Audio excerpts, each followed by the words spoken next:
Okay, so I believe that we can start now. So hello once again and welcome to Joberty Webinar. We are very happy to have you all with us today. My name is Vesdana and I would love to welcome you in front of the whole Joberty team. And for those who maybe don't know us, we are a developers community with more than 70,000 users. And our mission is to help in making the perfect match between IT professionals and IT companies. And we are currently present in 6 markets: Serbia, Croatia, Romania, Bulgaria, North Macedonia, and Slovenia. And we strongly believe that sharing is caring, and that's why we started this series of free webinar with industry experts. So this is our 10th webinar, and today we're going to be talking about starting with machine learning as a developer. So we are very happy to welcome Luca, a machine learning and data consultant. Luca, welcome and thanks for being here. Thank you. Thank you for having me here. And before Luca starts, I just want to add one more thing. In the end of the session, we will be having a Q&A section.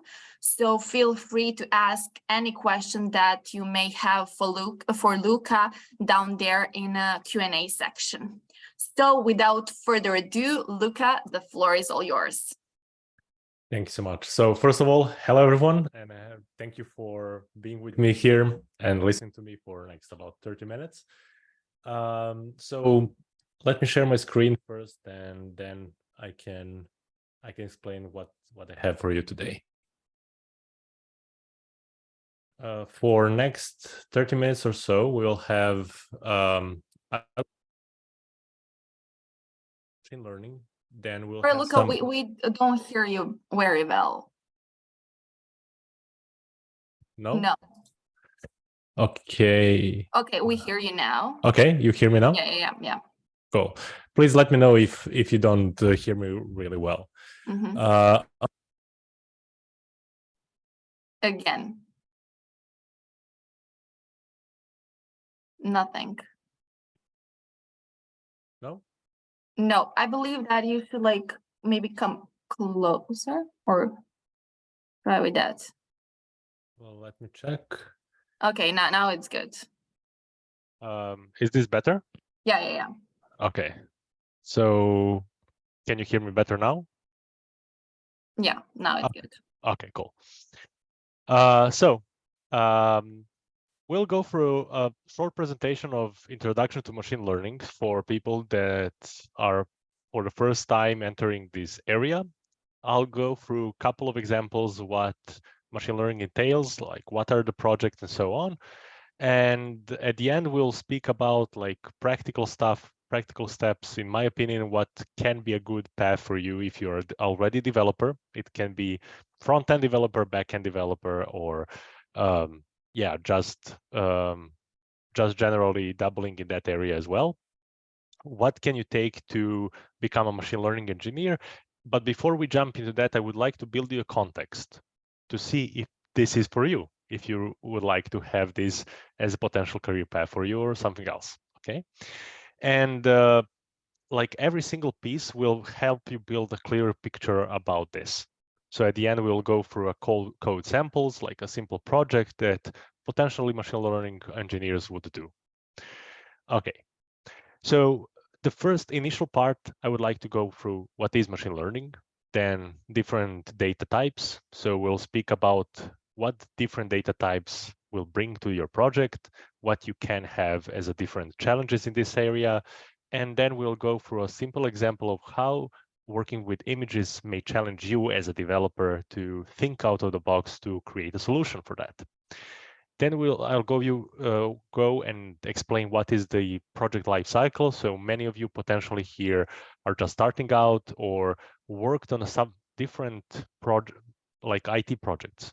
And the machine learning project is a bit different from traditional one. So we'll talk about that, and then we'll give you resources what to follow. Okay, cool. So in general speaking, machine learning is part of computer science. Everybody knew that already.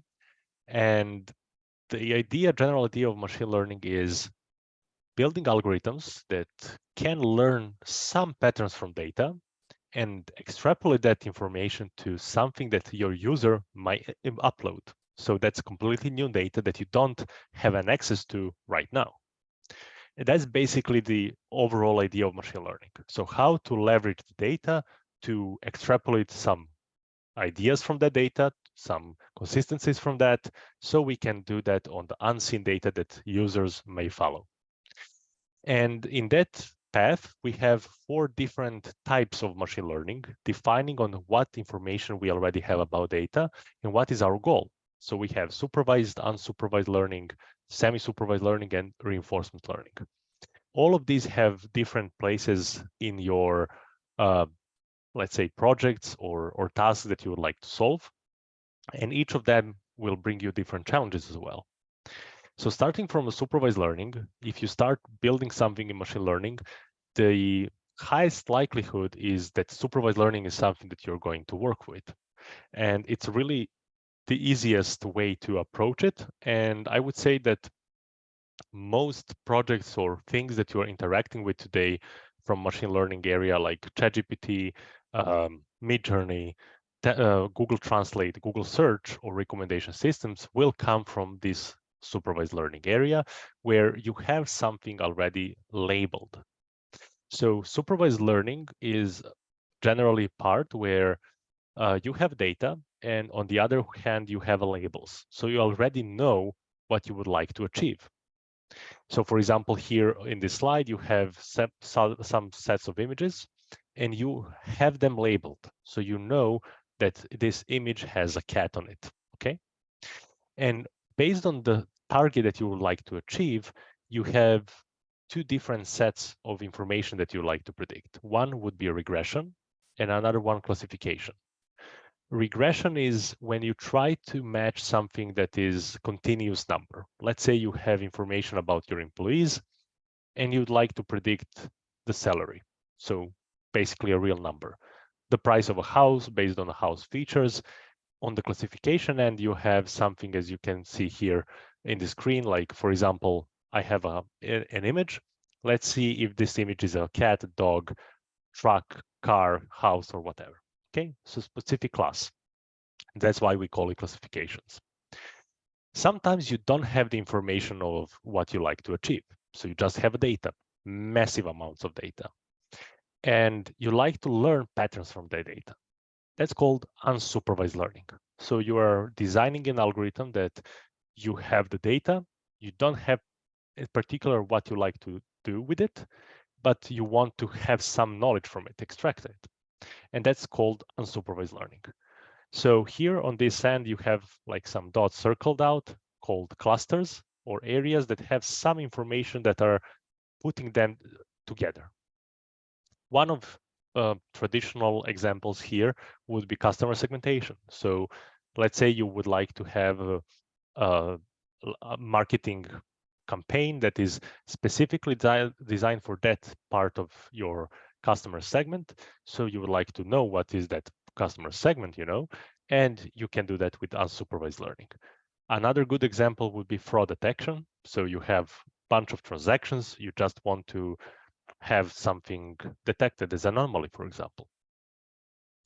Semi-supervised learning is the kind of combination of both, where you have some label data, you have a lot of input data that has information built inside of it, and you would like to make predictions using both sources. So that's kind of a semi-supervised learning. Not many actually real world examples I have dug up for it. Like you have some, for example, following the human interactions. Let's say you are driving a car, then you are leading your algorithms to follow your interactions with the real world. That would be kind of a semi-supervised learning. I never worked on this kind of a project, but that's just to mention that we have it. Interesting example as a fourth one is reinforcement learning, where if you have a kid or if you have, let's say, a pet, you would like to teach them to do something in a right way. So interacting with certain environment for, let's say, it can be a game as well. Like maybe you saw this online, like Dota or StarCraft or whatever, like agents interacting with the game environment, like with the game itself, and performing some actions so they can get the outcome of the game. Let's say, did you win or did you lose? And they're performing those actions, so moving left, right, and so on. And they're getting some feedback from the environment. Did they get the right interaction with it?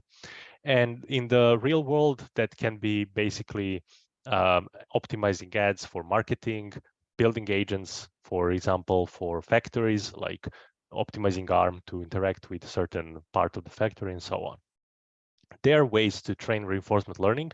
It is, I would say, the most difficult part of machine learning because it's not clear how long the training will go, but that's another aspect to balance as well.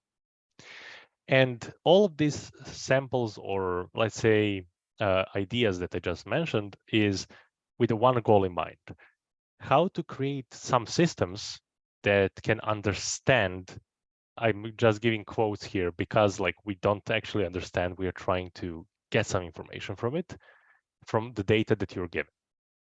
So that's basically it. But in that process, there are a couple of things that can go wrong. All right.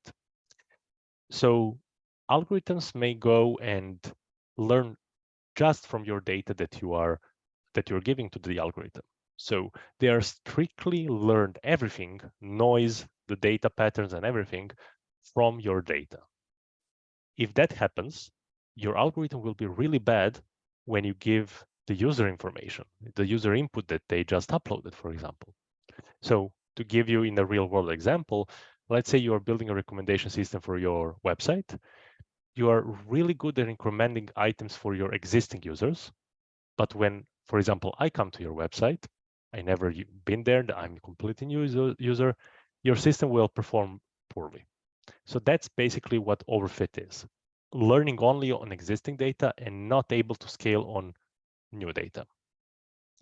In the other direction, it can be that your model, your algorithm that you are designing is not that good either on the training set or the given data or the new data. And that's called underfit. Both of these extremes are not really good for you. So you like to have something in the middle.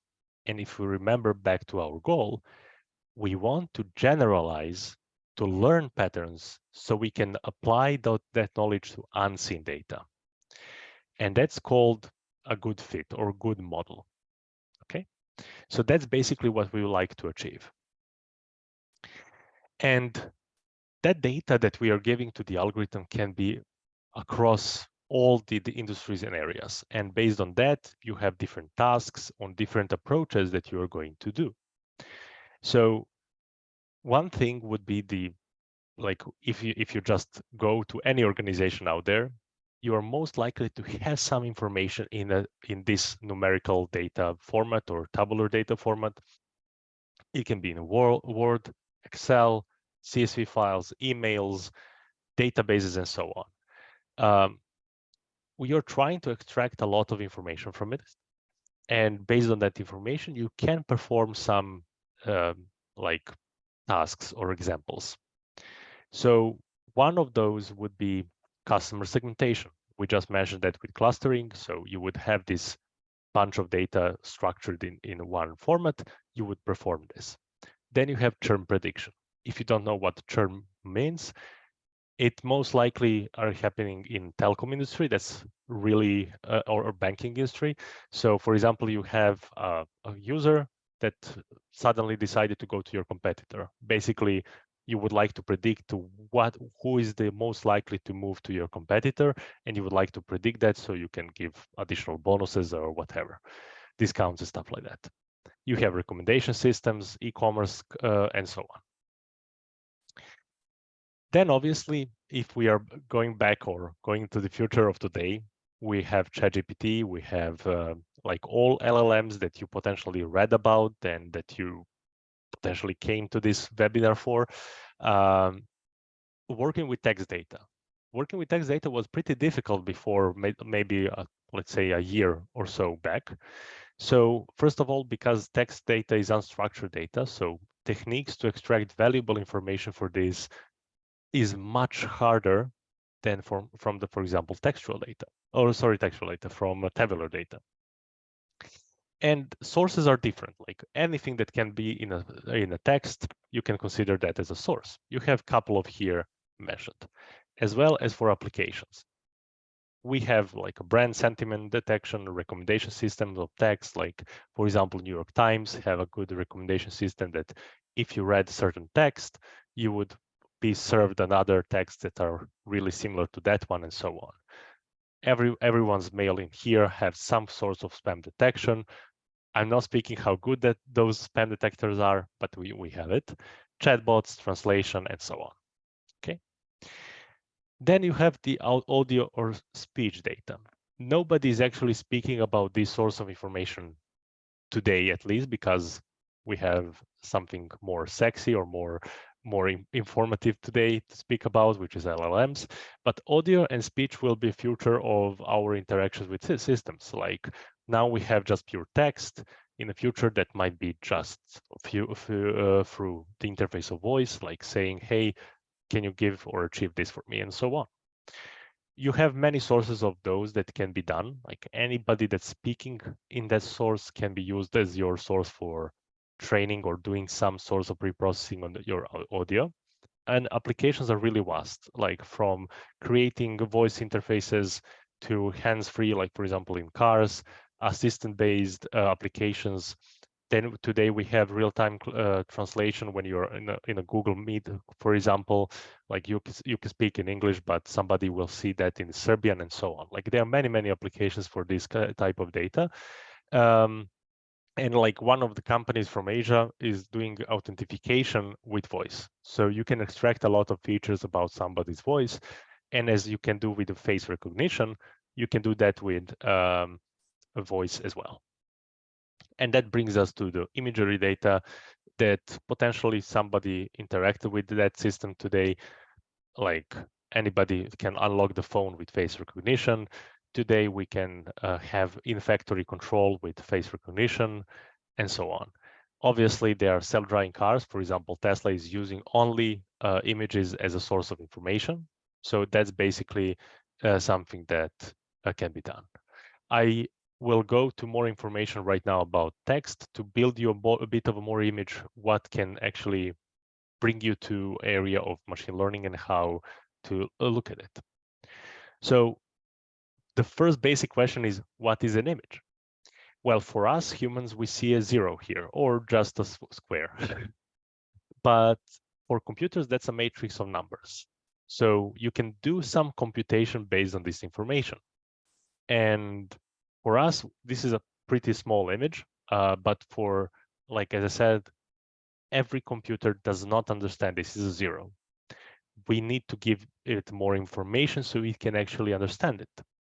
And there are a couple of ways, like you can do it for traditional computation or traditional programming to something that we call today machine learning. And to bring back to our attention, like for example, if you ask to recognize a cat in an image, you won't go into numbers and say, hey, like these numbers is actually representing part of the cat or not. Like for humans, that is really difficult. Like certainly for me, I wouldn't be able to do this from these numbers. But for computers, that's basically what they do. And for humans, like we will try to recognize certain patterns. Like, okay, this cat has eyes. We saw those shapes before. We have ears. We have the fur that is specifically for the cat. We have paws and something like that. Like based on those features and the context around it, we can assume that this is a cat with a really high likelihood because we saw a cat for I don't know how many thousands of times in our lifetimes. But as I said, for humans, for computers, that's a completely different beast to tackle. So if you approach this with a traditional way, traditional software engineering, it can be solved, but in a really difficult way. So let's see how. If you were like, let's say we are in the team to design a software to recognize this particular cat, we would start by designing some functions, some like checks to see if the patterns that we are looking for are actually present in this image. So we are designing one function for the left ear, one for the right, then for eyes, nose. Then we have this one, Freya, for example, has a necklace. So neck tag or whatever is the name. You want to basically do that. And information here is not just the shape, but the location of those are important. So we can have this ear recognized below the eye. That won't be a ear then. That would potentially be closer to the nose. The same goes for the tag. Like tag is just a circle that is a bit wider or just more circle-like than, for example, eyes.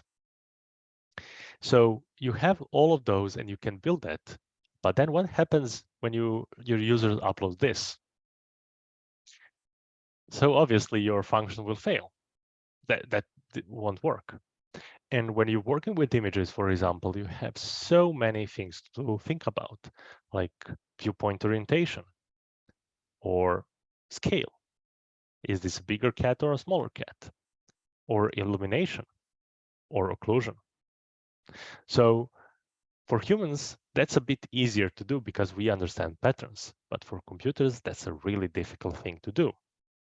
So we need a mechanism to do that. And that's where machine learning comes into play, where we provide the data, we know what we expect from the data to be predicted, and in between those, to understand and do the mapping at the final stage, we build machine learning algorithm. So machine learning algorithm takes a lot of data, thousands of data points or thousands of images per class. So in this case, we have a cat and dog, and we are basically training it to predict how likely is it to be a cat or a dog recognized from this matrix of numbers or pixels, okay? So that's basically how machine learning pattern is doing. No matter if you're working with text, with images, with games, with tabular data, basically the process is the same. You have some data, you're labeling it, and you're collecting enough data so you can build a machine learning model in between to map that. So to bring this closer to you as a developer, let's see what is actually entailed, because building a machine learning model is just one single part of ML lifecycle. So it's important for you to understand like what is actually goes end to end, like where ML engineers are coming in as a whole picture in the organization. And in this image, you will see many different titles. Like, don't worry about those titles yet. We can discuss these titles in the Q&A section, but this is just focus on process for now. So as any project in IT starts from the need. So we have some need potentially coming from a user. It can be external or internal, and that's on business end.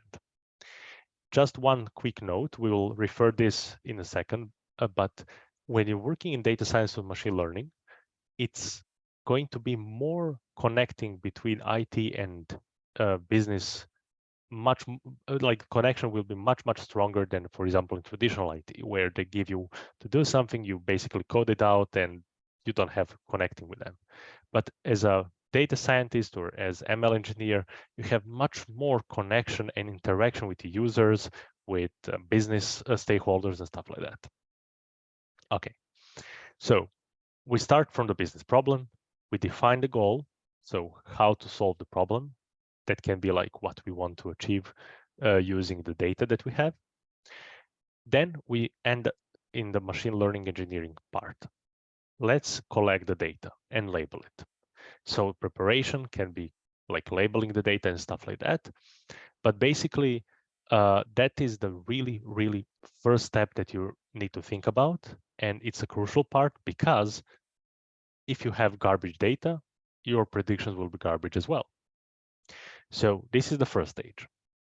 When you're done with collecting the data, enough data, good labels and stuff like that, then you go to feature engineering.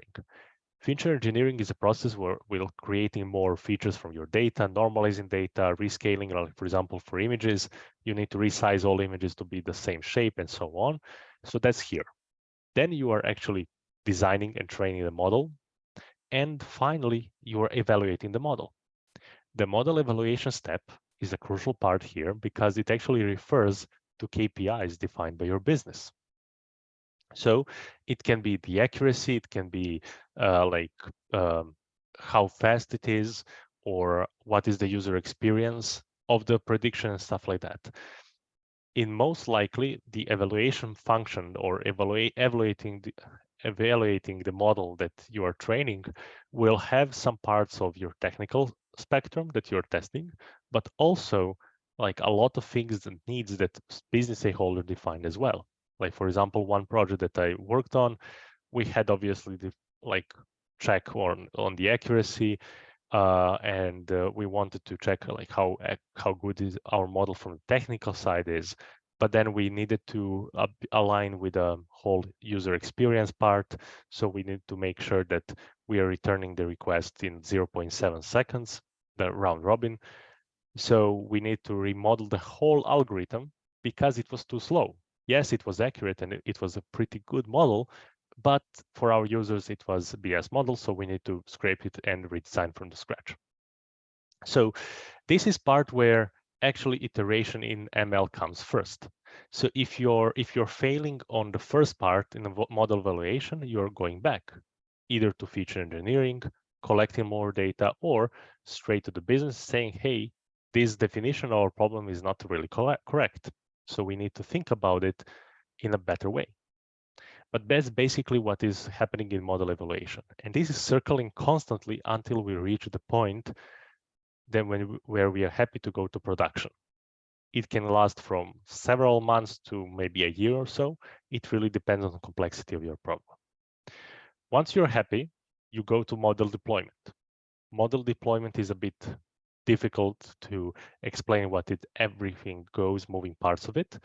But generally speaking, like you need more cost to deploy the model and more things to think about.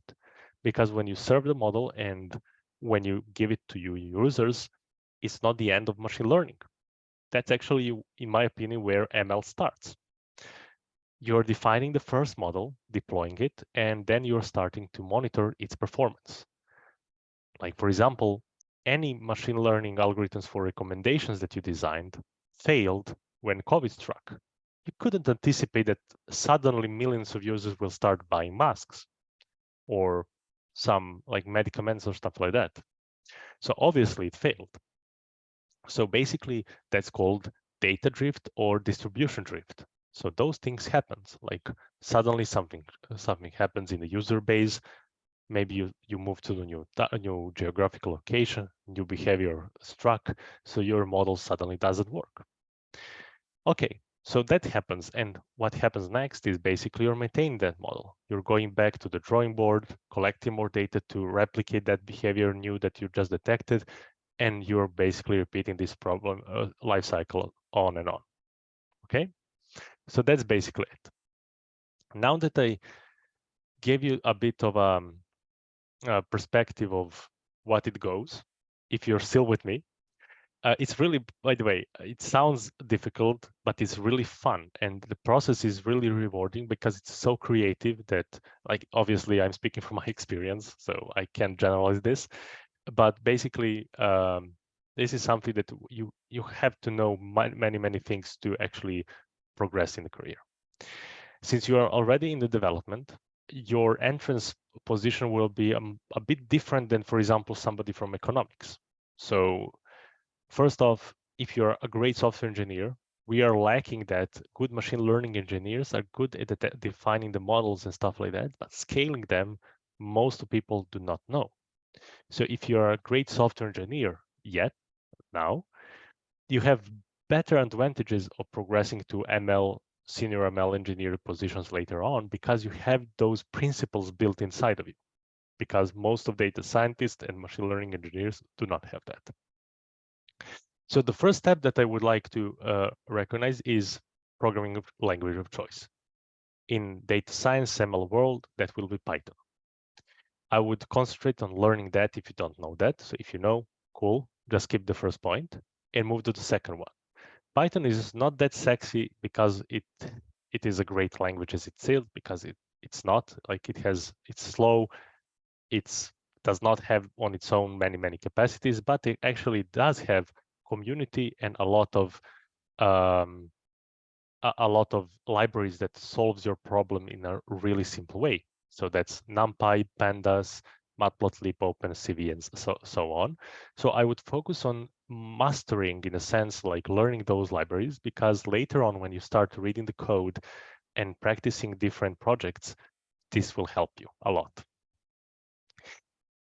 Because 80% of the project is actually working with data, I would focus on exploring different data sets and seeing how people on Kaggle or other websites handled the problems with the different data sets, like text, music, imaging, and so on. Each of the data sets will have different challenges connected to it. And then I would go and learn machine learning algorithms to actually bring the value from the data. Now, this is one approach. The other approach would be 3 and 4 together, building different mini projects, learning the algorithm one, for example, just on a conceptual level here. Don't go to math just yet, and go and explore the data set connecting to that and iterate, like learning machine learning algorithm through learning the different data sets. And then finally, if you want to scale and actually debug something in this, go learn behind mathematics around it. My opinion, like for me, it works best if I implemented every single algorithm by hand, because that's something that I like give the connection to it the most. After I struck the fundamentals, know what it brings to work on a single machine learning project, I would go advanced in deep learning, computer vision, and NLP. You can specialize in that sense and actually learn more about each area. Okay. So to close down, I would like to walk you through a simple ML project. It's really simple, just to see like structure of some prototype. I would say it's not deployable, this code, definitely not deployable. It's just a toy project for you to see, like for learning purposes. So this environment, if you don't know, it's a Google Colab, so allows you to work with all the things in the web browser pretty easily without actually installing anything locally. So the first step for us is to load all the libraries. You will have the link to this Google Colab, so you can actually explore the code yourself. So don't worry about that. And the first, you will start by importing a lot of libraries. As you can see, we already talked about that. Python is all about the support from the community and libraries themselves. So here I imported something to work with data, to visualize the data or results. Then I imported some machine learning algorithms and so on. The next step is to load the data set.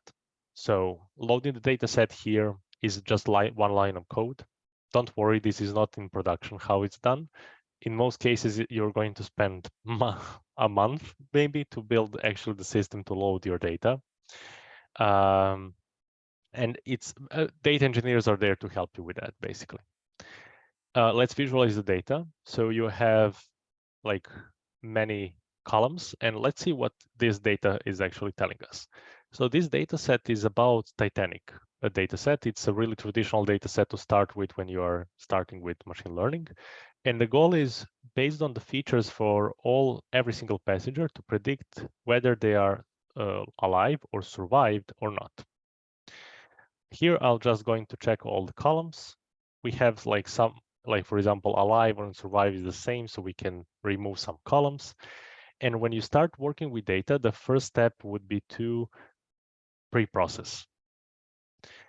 So the first step of that is to see, do we have actually some missing data? So in most likely cases, you're going to miss some data, miss some information from the data set because somebody forgot to save or whatever. Happens. So there are many things or approaches to handle the missing data. For now, we're just going to remove the columns and not work with them. But just to note, like there are many different ways to handle the the missing data, and we can talk about that like 3 hours plus on how to handle like missing data. Okay. When it comes to types of data, we talked about some of them, but this is specifically like types of columns. Like we have numerical features, like those would be like straight numbers, like height, weight, age, and stuff like that. Then you have categorical features, red, green, blue, and so on. Text, obviously, and binary like 0 or 1. If you take a look at the info, you will see basically that like something is bool or binary, object would be basically text, and then you have categorical, float, integer, and so on. If you visualize the first 5 columns again, you will see this. And now it's time to do some magic, which is get dummies. Basically, what it does, it takes, for example, the column of embarked, which has unique values Q and S, and creates separate columns for each, basically, the unique value that we have. If that is like present, 1, otherwise 0. Yeah. I'm just going to drop another column to be left with all the features that we can work with. And this is the pre-processing part. So allowing us to actually make data more usable for our machine learning part. And here I am making sure that I'm extracting all the features and something that I would like to predict, which is, as we said, did they survive or not? This is step really important because we are creating one part of the data set to train the model, and one part that will mimic kind of an unseen data that will come from users. And we want to see how well it's going to work on something that we didn't see before. Okay. And here you're defining an algorithm KNN, k nearest neighbors, in just one line of code. Obviously, from here, you don't know how this algorithm works, and that's where the learning part comes in. You're going to feed the model, and we fit this training. So you're basically giving some like existing data to basically extract those features from it, and then we can make predictions. Making predictions and evaluating. Don't look at these 3 for now. We don't have time to explain that, but you're just accuracy. For example, this one is 82.1. We can actually like do like this. So this is 82% accurate. So basically, we are pretty decent. And as an ML engineer, you're not going to stop and start by just checking one algorithm. You're going to start with one and then go and test another one until you reach the point where you are happy with. Like when you just start on working on unseen problem or the new problem that you never worked on, in most likely you're going to test something that you think it might work, but you're not certain enough. And then you're going to test from that and basically apply something that you might be applying in the future as well.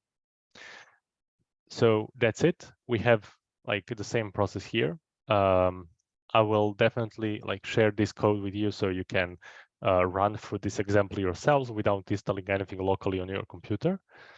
And that's it for the time that we have today. And we have many questions, as I can see.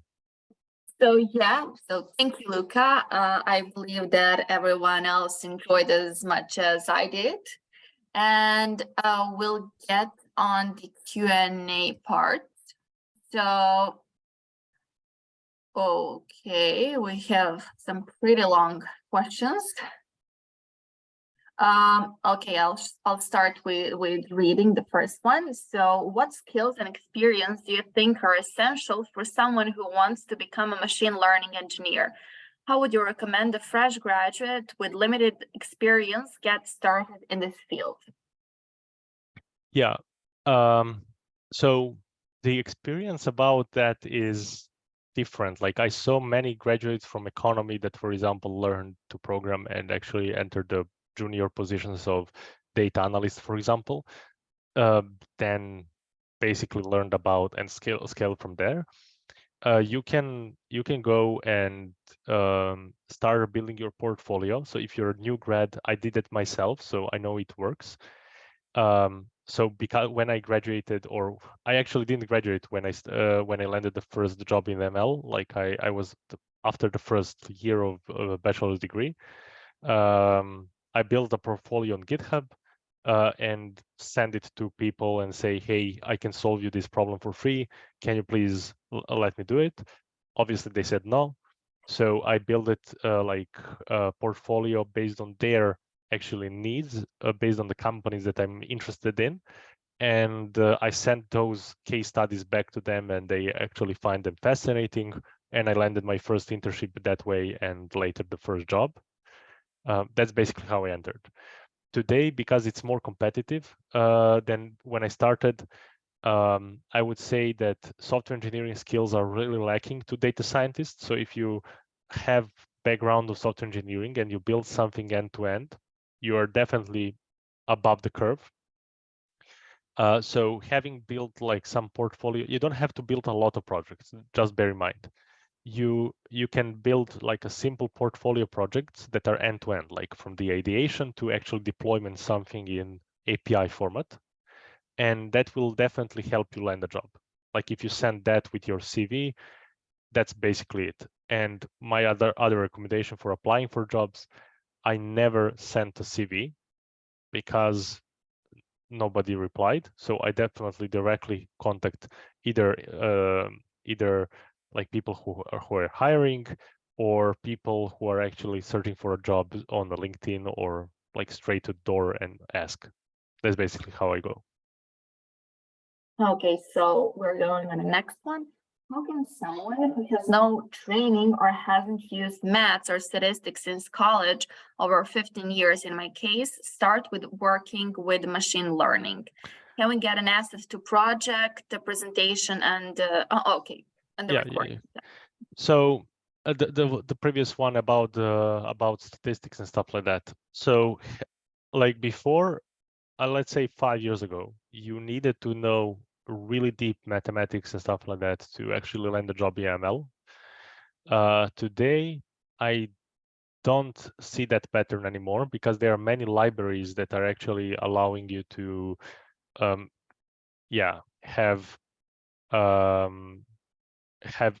basically have the algorithm in production without actually knowing what is behind it.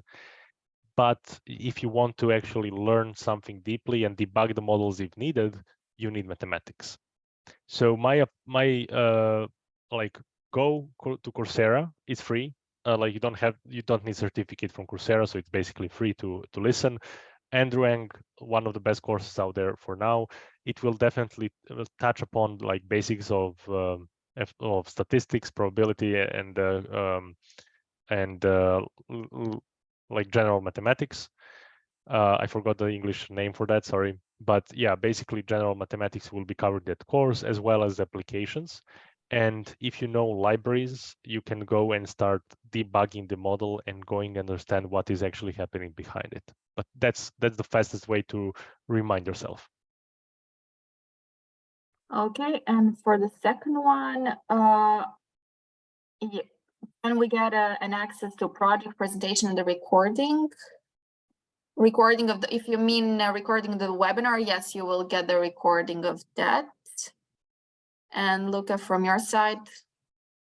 Oh yeah, of course you can get all the presentation and everything. If that was the question, yeah. Yeah, okay. Can you explain further on learning the math behind algorithms? Yeah, so every algorithm is specific in itself. So it has some nuances, like for example, when to apply Canon, when not to apply in key nearest neighbors that I just applied in this code that I showed. There are like really nuanced ideas when or when not to apply something. So my idea would be to go and implement the algorithm yourselves. If you want to know that, like what is behind the algorithm, there are books about it. Like one, Statistical Inference, I think, is amazing book. Then background. I will send the link to that book to Zvezdana, and you can basically send to them, right? Okay. Yeah, we can. Okay, cool. So there is another book that I found really interesting that actually explains step by step what is happening behind each algorithm. So yeah, basically those couple of books will help you definitely understand the basics. There are courses such as CS 231N on computer vision from Stanford. It's free on YouTube by Andrei Karpathy. It's from 2017 now, but it's really good to understand mathematics behind deep learning, so advanced part of machine learning. So I would say that those couple of ideas would be sufficient enough to understand pretty good like what's happening behind it. And if you're lacking the skills in general of mathematics, then take some online maths from MIT, for example, and that would be fine. Okay, so Stephanie is asking if you were to train algorithm where the input is a 3D model, what would be the perfect representation of the 3D model for the purposes of machine learning? Probably hard to answer without the broader context, but thanks in advance for trying. I'll try to answer since Stephanie, you basically led me to start my answering because like I don't know what is the broader context, but like for example, many applications in ML in healthcare, like X-rays of lungs and stuff like that, require 3D scans. And 3D in that sense, basically, when you load in the memory, it's a bunch of images stacked one after the other. So you can apply, for example, 3D convolutions, convolutional neural networks. If you don't know what it is, Google it. But if you ask this, you potentially know. So 3D convolutions are pretty decent to understand 3D models. Then you have, like if you need actually more advanced than that, there are different models based on transformers that are recently released. So a couple of months ago, maybe a year ago, that are actually taking a 3D model or a video as input, but the video can be stacked as a part of images. So you can take those models as kind of an input. Yeah. We have a next question from Robert. He says that his mechatronics, yeah, student, if I'm pronouncing it right, working as an embedded software dev intern. Recently, my team lead gave me projects where machine learning and CV is needed. For example, live security cam gate position detection, and most recently, material detection classification using a radar Makes sense. I don't know what is that. Yeah. Sensor, in short, by collecting sensor data and training the model with CSV data. In your opinion, do you think this career path is good and future-proof?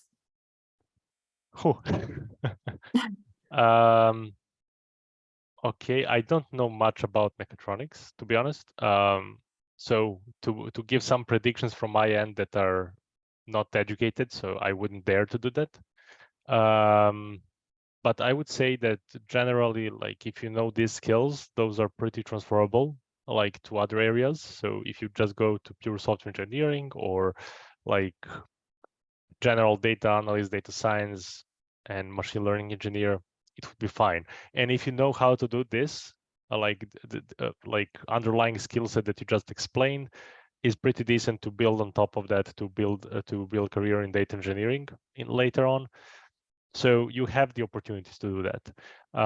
So I would say in that area, like how much transferable your skills are, like underlying ones, you're fine. But yeah, like to your specific answer, I don't know, but I hope I give you a decent enough answer to that question. Okay, so on to the next one. What level of proficiency is required in machine learning to pursue a career as a data scientist? Additionally, can you explain the distinctions between a data scientist and ML engineer? Yeah, and like I'll straight answer that one and the next one because difference between AI and ML is the next question. So if you want to be a data scientist, like just working with data, it really depends on a company and how much resources they have. but generally, like in my companies where I worked, we had a specific AI team where everybody were machine learning engineers, not much data science skills, and you have data science team. Data science team were basically there to work with data, make some like estimation, statistical modeling and stuff like that, but not AI models, like machine learning one and stuff like that. So to answer your question, yeah, like if you want to be in a bigger company, the separation between those roles are pretty nice. So you can specialize in working with data, making presentations for stakeholders and stuff like that, make some predictions, extrapolating like information in a business sense. Like for example, data scientists would answer the question on how much of this potentially will change will remove the user base from us, for example. And while machine learning engineer would build a model to predict that. So basically, those kind of two difference. Like a data scientist will strictly work with data and try to understand the answer to that question, while ML engineer will try to predict what's coming in the future. That's kind of a different. And ML engineer is there to basically build those statistical models, well, machine learning models, deep learning models and stuff like that. Data scientists will have much more job for now than ML engineers. Like what I found in my case is it's much easier to find a job ad for data scientist than ML engineer, because in most cases, companies are not ready to hire ML engineers or AI engineers, since they don't have the data pipelines ready, they don't have the data cleaned, they don't have anything from there. And like hiring the ML engineer straight from that would be basically losing money for them. So based on that assumption, you will have much more data scientists who are coming before the ML engineer to build some like dashboards and stuff like that. And the difference between AI and ML, so everything that people don't know how it works is considered AI. Everything else is ML. It's kind of a true. I'm joking now, of course, but so AI is just a whole area where you have some algorithms like path planning, like A-star search, like for example, if you buy Roomba, like mapping the area and just navigating that area from one to another and stuff like that. That's considered AI. So finding a route and stuff like that will be a route planning algorithm from AI. ML is subset of AI where it basically takes data and start predicting something from it. So doing some actions based on the predictions. So ML is subset of algorithms in AI. Generally, that would be kind of a difference. AI is much broader. Okay.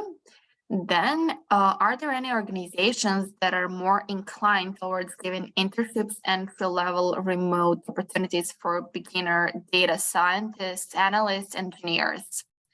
And the follow-up question, where can one land internship entry-level data scientist job in one of these fields, bioinformatics, neuroinformatics, genomics, or some healthcare related field? That's a difficult, like I'll start from the end. It's a really difficult question to answer because like, first of all, I rarely work with those companies. So I know not Grid Dynamics, sorry, but Seven Bridge, I think, was Seven Bridges. Bridges, something like that. Yeah, those are working with those kinds of stuff. I don't know if they're hiring. I don't really know their status at all. Like, but I know they were pretty decent company. Yeah, you can check it out on Joberty. They have an employer branding profile there, so check out them, and maybe they have some open positions. And if they don't, like, if you like the company, I would basically suggest going and, as I said, building some kind of a portfolio case study analysis or whatever that you think is good. And you can find a mentor like or some senior engineer that would basically run check on your portfolio, and then basically send that portfolio back to the company.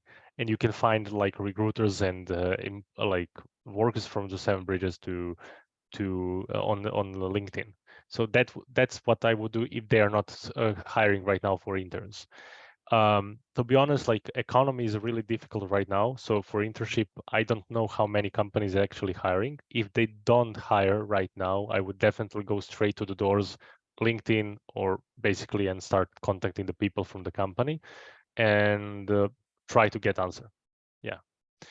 From your question, I don't know if you're from Serbia or from other countries, so I can't do that. But yeah. Are any organizations that are inclined towards giving internship? So when you are talking about internships, you have like obviously, if we are speaking about Serbia, more outsourcing companies than product-based companies. I saw that product-based companies are hiring more interns than outsourcing companies. That's basically the case right now. You can connect with me on LinkedIn. So if I find something, and ping me, just say I ask this question or whatever. I'm interested in this, so I can like follow up if I find something, because I'm speaking with companies day to day. So if I find something, I can update you, because I don't get any value from knowing that information and not sharing it. So yeah. Okay, so is there a Udemy course you recommend for this? I can be biased and recommend my courses. I'm joking. Okay, so Udemy courses. They're really great ones. You have ML A to Z. It's a bit older one, but it actually covers a lot of algorithms, intuition behind algorithms. So if you go to that course, or basically any course on Udemy, don't expect to know like logic, like straight mathematics behind algorithms. The Udemy audience is not that. So Udemy audience are really practical ones, and that's what you're going to get. So if you want to like learn mathematics and more theory behind algorithms, go to Coursera. If you want to know ideation behind each algorithm, then you can go to MLA to Z and learn pretty decent like amount of algorithms for ML. You can also recommend your courses. I mean, if they are interested, they can check them out as well. They're okay, but they're for deep learning. So don't start from those. Like, please don't. Like, go and learn basics and then go to deep learning later on. And I can give you free access. I don't care really, but like, please don't start from those. Okay. So, what ML projects do you recommend for me to build my portfolio? I have a background in mathematics. I would say that whatever you find, like building a portfolio can be tedious process if except like if you go and start building something that you're not passionate about. And the portfolio, if you're a student, if you have time, that's when you need to be passionate about. That's basically going to keep you up and running, because like finding a first job is a really soul crushing process, in my opinion, like it was for me. So basically I would say that find something that you're interested in. If you're playing a guitar, let's say, or just love music, build something regarding that, like build a recommendation to or search engine for music, for lyrics or whatever. If you're in movies, build something around that. Try to build like a portfolio that you can basically enter, I watched these movies, what would you recommend me to watch next? Amazing project. And it basically demonstrates all the skills. And for people that are applying to me when I'm hiring, I recommend one thing. When you're building a portfolio project, I don't really care if you copied something or not. Like, obviously you're going to copy your code. Like, that's part of the kind of a job later on. So I don't really care for that. I care what you learned. So if you just blindly copied some source or used ChatGPT and you learn nothing, that's where I find it insulting when you submitted that portfolio project. So what I do always recommend, build portfolio project and write it explicitly. In this part, I learned this. I didn't know this. I learned it now. So I can do it now. Oh, I made a mistake. I never split my data, but I learned because I deployed it and it actually worked worse than before. So I Googled and went to these links and found about train test split. So I created this this process, so now I can test my algorithm pretty well, and now this is more accurate, for example.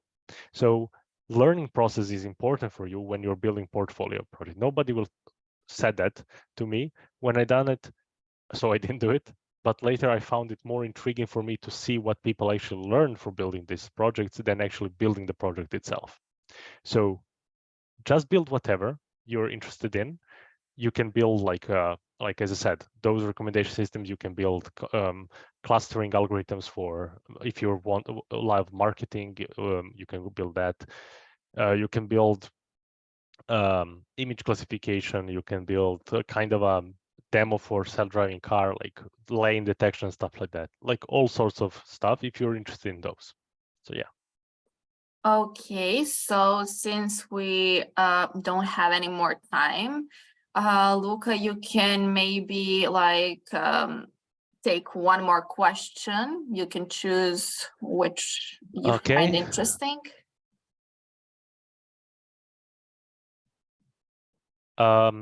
So, okay. Okay. So I spoken about ML engineers and seems niche as a market. So I won't go into more detail than that. But it is worth definitely working in this area, because in the future ML engineers will definitely explode as a position with different tools, obviously. But yeah. But I find this question really interesting. Does senior software engineers have any advantages over fresh MC masters or PhD grads during candidate selection in AI companies? So in my eyes, I don't really care for your degree. Like, I really don't. I'm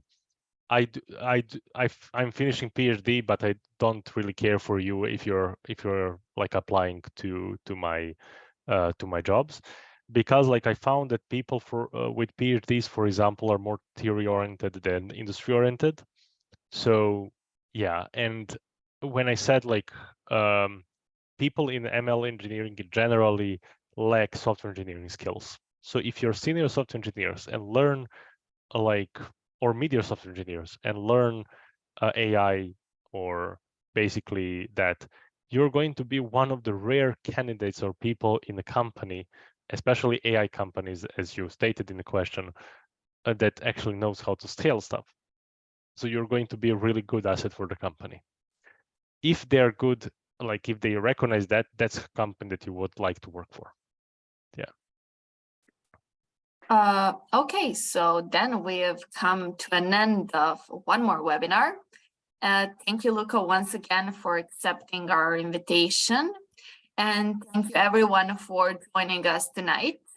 And for the end, I would just like to invite you all to visit your local Joberty platform and check out our social media to stay up to date with all the events and things that we are doing. So yeah, thanks once again, and everyone have a lovely night. Bye. Bye.